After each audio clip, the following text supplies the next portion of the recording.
ପିଲାମାନେ ଆମ କ୍ୱେଶ୍ଚିନ୍ ଦେଇଛି ଅନନ୍ୟ ସମାଧାନ ରେ k ର ମାନ ନିର୍ଣ୍ଣୟ କର। ତ ଅନନ୍ୟ ସମାଧାନ ପାଇଁ ଆମେ କଣ୍ଡିସନ ପିଲାମାନେ ଜାଣିବା ଦରକାର। ତ ଅନନ୍ୟ ସମାଧାନ ପାଇଁ କଣ୍ଡିସନ କଣ ଆମର a1 by a2 not equal to b1 by b2 এটা হচ্ছে ଅନନ୍ୟ ସମାଧାନ ପାଇଁ ଆମର ସହ ସମୀକରଣ ଦ୍ୱୟ ପାଇଁ କଣ୍ଡିସନ ବୁଝି ହେଲା ବା ସର୍ତ୍ତ। ତ ଏଥିରେ a1 କେତେ ଫାର୍ଷ୍ଟ ଇକ୍ୱେସନ କୁ କୁହ a1 1 b1 -2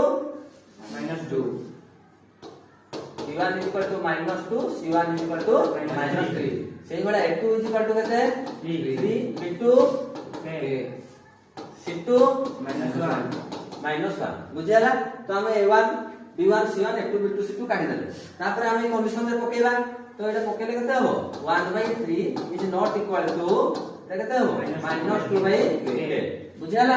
तो 1/3 is not equal to -2/k ताले k बदलवन कर दबो k is not equal to केते हिजो -6। तो ताले k रो मूल्य -6 व्यतीत ता अर्थ होला k रो मूल्य -6 हबो नै -6 को बाद देले बाता व्यतीत जे कोनोसी मान पाई अन्य समाधान रे ये संभव हबो बुझियाला।